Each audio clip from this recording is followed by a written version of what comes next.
Assalamualaikum warahmatullahi wabarakatuh. Para pendengar dan peminat kaset yang tengah diputar ini, saya menyatakan rasa bahagia, rasa syukur kepada Allah dapat menyampaikan dakwah saya ini sekarang dengan kaset. Moga-moga dapat tuan-tuan putarkan, tuan-tuan dengarkan ketika tenang-tenang dengan anak-anak di rumah, atau ketika naik mobil, di mobil-mobil yang dapat memasang kaset dalam perjalanan yang jauh, sehingga kecapean dan kepenatan dalam perjalanan pun hilang karena mendengarkan suara ini. Yang akan jadi cerita saya pada hari ini adalah apa yang pernah kejadian di zaman Nabi kita Muhammad sallallahu alaihi wasallam. Di dalam riwayat ada diceritakan bahwa pada suatu hari, kira-kira pukul 9 pagi sepenggalah matahari naik, Rasulullah sallallahu alaihi wasallam berjalan dari rumahnya, dari biliknya, menuju ke dalam masjid beliau yang mulia di Madinah. Ketika itu biasanya ada juga orang yang sembahyang di masjid, sembahyang sunat duha. Tapi umumnya masyarakat sudah keluar dari rumahnya pagi-pagi, bekerja menurut bidang masing-masing. Yang pergi bertani, yang pergi berniaga, yang pergi mengembalakan unta atau kambingnya. Tinggallah beberapa orang saja. Beliau lihat di sudut masjid ada satu orang pemuda sedang duduk tafakkur termenung. Mukanya kelihatan muram saja, menunjukkan kesedihan yang terpendam di dalam hatinya. Rasulullah mendekat kepada pemuda yang tafakkur itu. Setelah dilihatnya Rasulullah datang, dia pun menengadahkan muka. Rasulullah pun bertanya, "Mengapa di saat begini engkau duduk tafakkur dalam masjid? Dan wajahmu kelihatan ada menampakkan kesedihan atau muram durja. Apakah yang engkau derita sekarang ini?" Jadi pemuda tadi menjawab, "Hazanun lazimatni ya Rasulullah wa duyunun." Artinya, aku ditimpa duka cita ya Rasulullah karena utang. Rupanya orang ini berutang. Utang telah lama, janji sudah dekat, persediaan buat membayar belum ada. Itu yang saya menemukan di sini ya Rasulullah. Dengan senyum Rasulullah menjawab, "Sudikah engkau kalau aku ajarkan kepadamu suatu bacaan? Apabila bacaan ini, yaitu berupa doa, engkau baca pagi-pagi, dan nanti petang-petang pun engkau baca pula dengan hati khusyuk, insya-Allah hutangmu itu akan terbayar." Tentu pemuda tadi dengan besar hati menjawab, "Tentu ya Rasulullah, aku senang sekali kalau dapat engkau ajarkan kepadaku apakah doa itu." Lalu Rasulullah membacakan, mengajarkan kepada pemuda itu doa ini. Inilah yang akan saya bacakan pula, mudah-mudahan kita semuanya dapat pula mengambil bacaan ini menjadi bacaan kita. Kita baca pagi, kita baca petang. Apa bunyinya? Allahumma inni a'udzubika minal hammi wal hazani wa a'udzubika minal ajzi wal kasli wa a'udzubika minal bukhli wal jubni wa a'udzubika min ghalabatid daini wa qahrir rijal. Sebelum kita uraikan atau kita tafsirkan artinya satu demi satu, baik kita artikan secara keseluruhan lebih dulu. Artinya ialah, ya Tuhanku, aku berlindung kepada Engkau daripada ini. Lalu disebut 8 banyaknya. Yang pertama, aku berlindung kepada Engkau daripada duka cita, daripada kesusahan dan duka cita. Susah dan duka cita sudah 2. Dan aku berlindung kepada Engkau daripada malas, daripada lemah dan malas, jadi 4. Dan aku berlindung kepada Engkau daripada bakhil, berat mengeluarkan wang, dan daripada pengecut atau penakut, sudah 6. Dan aku berlindung kepada Engkau daripada pengaruh berutang dan daripada kekuasaan orang lain atas diri kita sehingga kita tidak mempunyai kemerdekaan pribadi lagi. Inilah 8 yang diminta kepada Tuhan. Moga-moga kita jangan diserang oleh penyakit ini. Karena kalau ada ini penyakit yang 8 perkara, itu kita menjadi mempunyai pribadi yang lemah. Tidak mempunyai lagi personality yang dapat tegak. Padahal dalam didikan agama kita, tempat kita takut cuma satu, yaitu Allah. Yang lain tidak ada. Yang pertama, susah. Apabila orang telah susah, pikirannya pun sudah tertumbuk. Jalan untuk maju tidak ada lagi. Padahal dalam kehidupan itu, manusia tidak akan berjalan di atas jalan yang datar saja, yang bertaburkan kembang.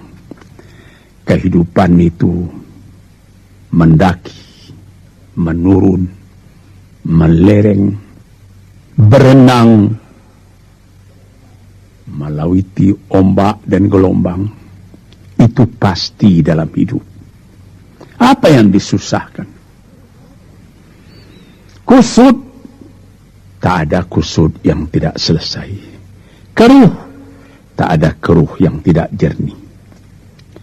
Apabila fikiran kita telah susah lebih dulu, maka gelaplah jalan yang kita tumpuh ke muka dalam kehidupan tadi. Yang kedua, kita disuruh berlindung kepada Allah daripada duka cita. Yang menyebabkan orang duka cita itu memang banyak. Misalnya, kehilangan barang yang disukai, kematian orang yang disenangi, bahaya yang datang dengan tiba-tiba. Orang yang ditunggu sudah lama tidak datang. Barang yang dicari tak bertemu, dan lain-lain sebagainya. Lalu tumbuh hazan, duka cita. Kalau kesusahan menjadikan soal yang kita hadapi jadi kusut, kedukaan menyebabkan jalan yang kita tempuh jadi gelap.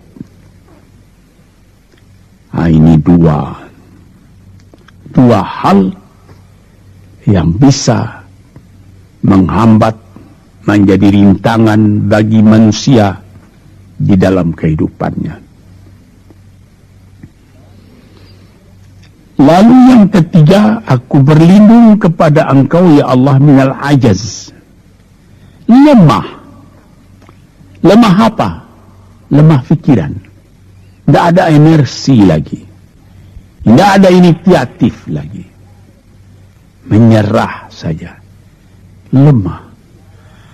Belum dihadapi suatu soal, hati lebih dulu sudah lemah. Merasa itu soal terlalu besar. Padahal kalau dihadapi, tidak ada kusut yang tidak terselesaikan. Tidak ada keruh yang tidak terjernihkan. Yang lebih berbahaya lagi. Yang keempat, apa? Malas. Kalau sudah malas, apa yang akan dikerjakan lagi?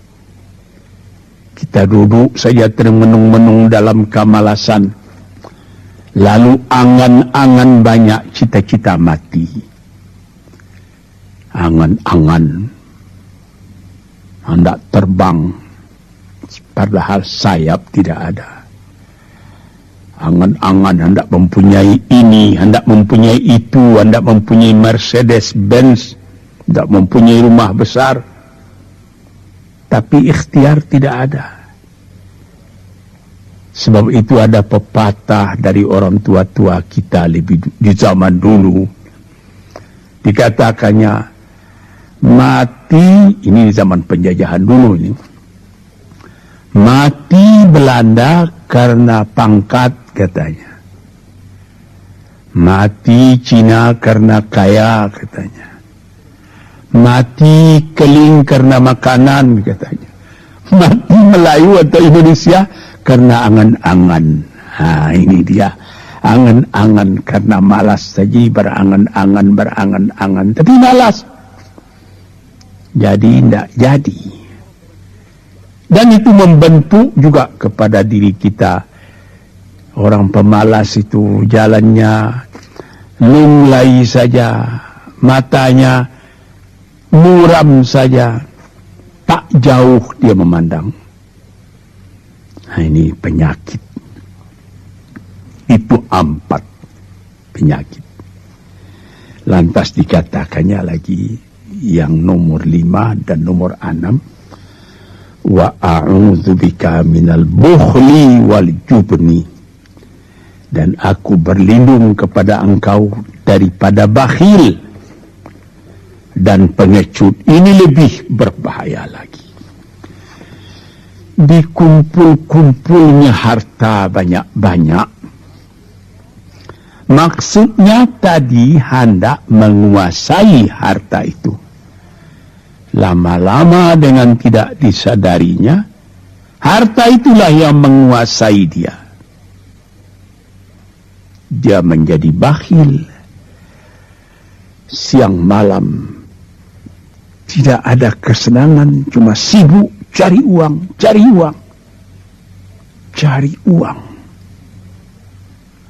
Kemudian simpan banyak-banyak. Gunanya ya cuma mengumpul itu saja.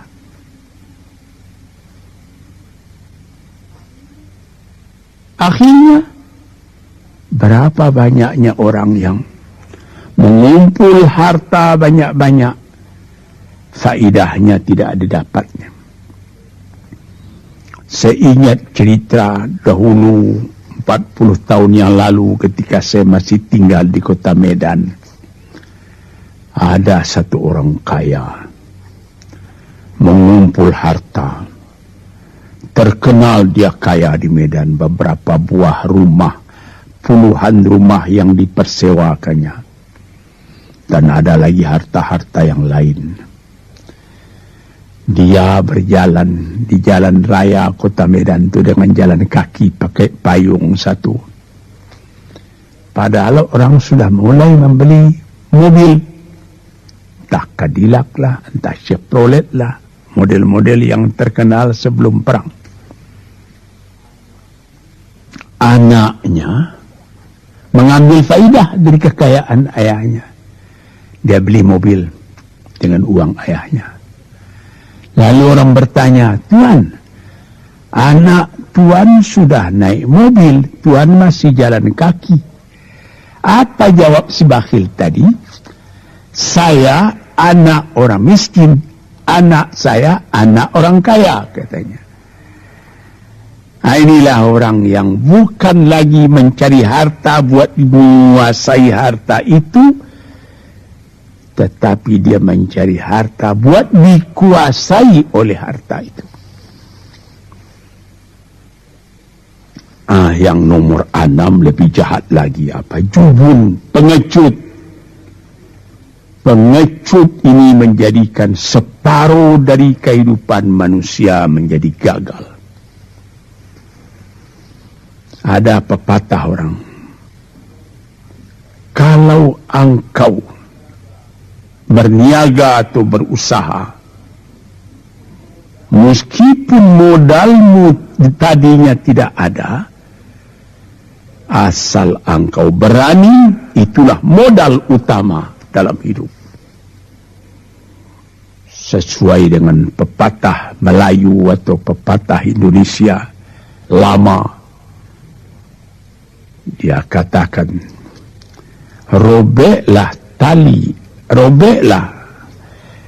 putuslah tali layang-layang, robek kertas tentang bingkai. Hidup jangan mengepalang, tidak kaya berani pakai. Hidup jangan mengepalang, tanggung-tanggung jangan. Tidak kaya berani pakai. Keberanian itu adalah modal. Sebab itu kalau orang rugi berniaga, itu belum rugi. Yang penting berani. Karena adat perniagaan itu tidak saja beruntung, rugi juga kadang-kadang. Tapi kalau keberanian yang hilang, separuh daripada kekayaan tadi sudah habis.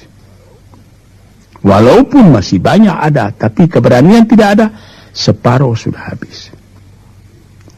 Akhirnya, walaupun kekayaan besar, tapi kepercayaan hilang, itu namanya habis, tidak ada lagi.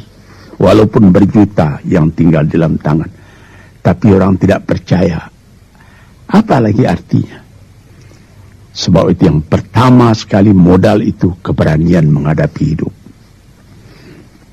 Ini 6. Yang ke-7 dan 8, wa a'udzubika min ghalabatid daini wa qahrir rijal, dan aku berlindung kepada Engkau ya Ilahi daripada pengaruh utang. Hutang itu, itulah anak muda yang duduk di sudut masjid tadi, dipengaruhi oleh utang. Sampai Rasulullah sendiri pun mengatakan, iyyakum wad-daina.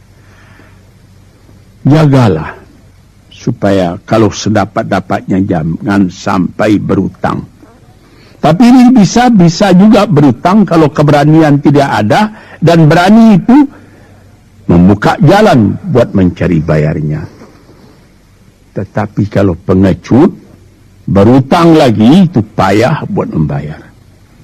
Sebab itu Nabi mengatakan, iyyakum wad-daina, saya akan sedapat-dapatnya elakkanlah supaya jangan berutang. Fa'innahu hammun bil-laili wa mazallatun fin-nahari. Hutang itu susah pada malam hari, Mata tidak mau tidur dengan apa imbangan hutang tadi, berapa utang, berapa yang akan diterima, sehingga mata tidak mau tidur malam itu memikirkan hutang. Akhirnya mazallatun fin nahari, kalau siang hari badan berasa hina, tak berani keluar dari rumah. Kota Jakarta yang begitu besar, bersilang siur, jalan-jalan raya, jalan Tamrin, Diponegoro, Imam Bonjol, Cut Mutia, dan lain-lain nama jalan. Ada orang yang jalan itu bertambah lama, bertambah kecil jumlahnya. Kalau orang lain mempunyai 100 macam jalan, dia paling tinggi cuma 2 saja jalan yang dapat jalani. Jalan dari rumahnya ke tempat yang tertentu. Ke lain dia tidak berani. Kenapa? Karena ada tempat dia berutang. Jadi dikatakan dalam hadis itu, orang berutang malam tak mau tidur, siang malu sama orang. Takut akan ditanyai, takut akan dicari. Ataupun dia berbenam di rumah, datang orang menunggu piutang. Dia bilangkan kepada pembantunya atau kepada anaknya, katakan bapak tidak di rumah. Anak yang tolol atau pembantu yang tolol menjawab, mana bapak? Dia suruh bilangkan bahwa bapak tidak ada di rumah. Kata anak tadi, bertambah susah. Lantas yang nomor 8, wa qahrir rijal. Kita tidak mempunyai lagi kemerdekaan diri buat menyatakan perasaan kita, karena kita segan kepada orang. Kita terlalu banyak berutang budi kepadanya. Kita terlalu banyak mendapat hadiah daripadanya. Kita terlalu banyak dan lain-lain. Sehingga mulut kita jadi tertutup, tak dapat bercakap lagi. Ditekan oleh hutang budi kepada orang tadi. Kemerdekaan diri tidak ada lagi. Inilah 8 perkara yang ditunjukkan oleh Nabi SAW kepada pemuda yang duduk tadi.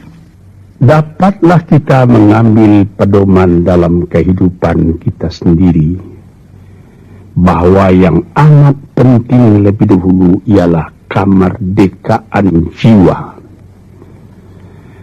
Kalau sekiranya di dalam negara yang telah merdeka kita sama sekali menyorakkan, meliuk lambaikan kemerdekaan di mana saja kita pergi, tapi banyak orang yang lupa negaranya telah merdeka, dirinya sendiri telah menjadi terjajah. Bukan Belanda, karena Belanda sudah lebih 30 tahun pergi meninggalkan negeri ini.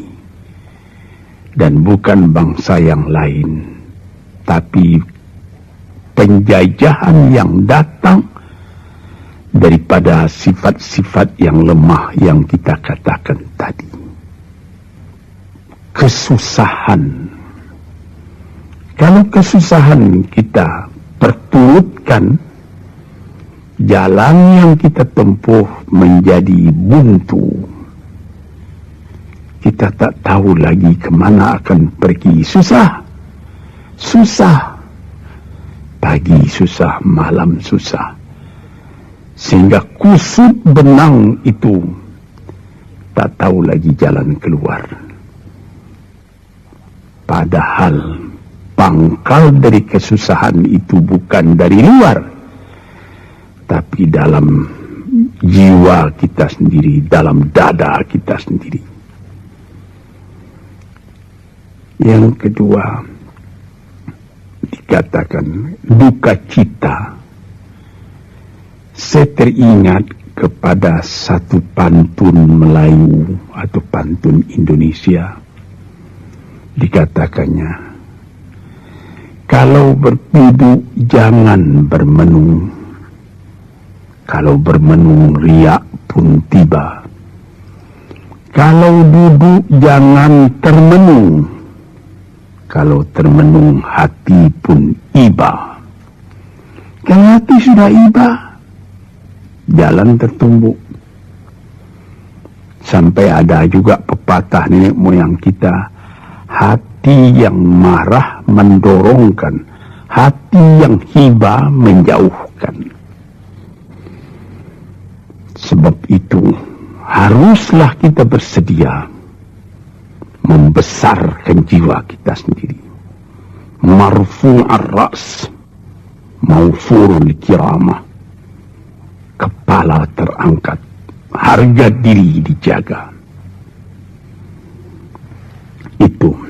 Kemudian dikatakan di yang kedua, al-ajaz, lemah, al-kasal, malas. Kelemahan ini juga ada yang karena penyakit. Kenapa lemah saja? Kenapa tiap-tiap pekerjaan yang dihadapi pesimis yang timbul sehingga timbul malas? Kalau perlu, kita pergi kepada dokter, terutama psikiater. Kita tanyai, di mana segi kelemahan ini? Karena kelemahan jiwa, kemalasan, malas dan lemah itu dari jiwa pangkalnya, ahli-ahli ilmu kesehatan yang telah mendalam mengetahui hubungan antara rohani dengan jasmani kita, sehingga timbul ilmu yang dinamai psikosomatik atau psikoterapi, menganalisa jiwa dari mana seginya, maka timbul lemah, maka timbul malas. Di sini kita memerlukan kuatnya energi, sebab apabila manusia mempunyai jiwa yang besar, pekerjaan yang besar pun dipandangnya kecil. Tetapi apabila manusia mempunyai jiwa yang kecil, pekerjaan yang kecil pun dipandangnya besar. Kita misalkan saja kedua orang pemimpin yang kita cintai dan kita hormati. Proklamator kita Bung Karno dan Bung Hatta. Mereka mempunyai jiwa-jiwa yang besar. Sebab itu mereka memproklamirkan kemerdekaan Indonesia. Indonesia yang besar yang terjadi daripada puluhan ribu pulau. Dengan 45 kata perkataan, 45 patah perkataan. Dengan ini kami menyatakan kemerdekaan Indonesia. Tapi kalau beliau misalnya orang yang berjiwa kecil, dia akan bertanya, bagaimana bisa Indonesia merdeka? Kita sudah miskin, melarat, dulu dijajah Belanda, kemudian ditekan Jepang. Kapan? Dia berkaji itu pekerjaan yang detail-detail, yang kecil-kecil, dia anggap itu besar. Ini misalnya.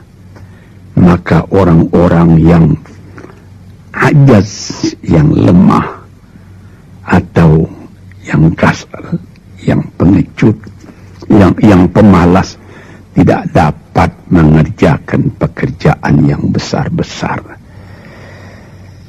Kemudian yang kelima, dan keadaan wa'a'udzubika minal bukhli, aku berlindung kepada engkau daripada bakhil, menerima mau banyak-banyak, mengeluarkan paling sedikit. Dia anggap, sebagaimana saya katakan tadi, tadinya dia menguasai harta. Akhirnya dengan tidak disadarinya, dia yang dikuasai oleh harta. Akhirnya, orang yang begini karyanya cuma mengumpul-ngumpul harta saja. Kumpulkan harta banyak-banyak, kemudian Tuhan memanggilnya kembali ke akhirat, mati, tidak ada harta tadi yang dibawanya. Tinggal menjadi perselisihan di antara anak dan cucu. Di hari-hari yang pertama, anak tadi menangis. Ayahnya telah mati. Tapi di hari yang kedua dan ketiga, dia tidak menangis lagi. Dia berpikir, di mana kunci ditaruh ayah? Di mana simpanan ayah? Berapa peninggalan ayah? Lalu dia berkelahi. Anak tadi. Nah ini, karena si ayah tadi bukhul, bakhil. Nikmatnya orang lain yang merasai, dia sendiri sengsara diperintah oleh hartanya itu. Apatah lagi yang keenam, jubun, pengecut. Dia berjalan siang, dia berjalan malam hari.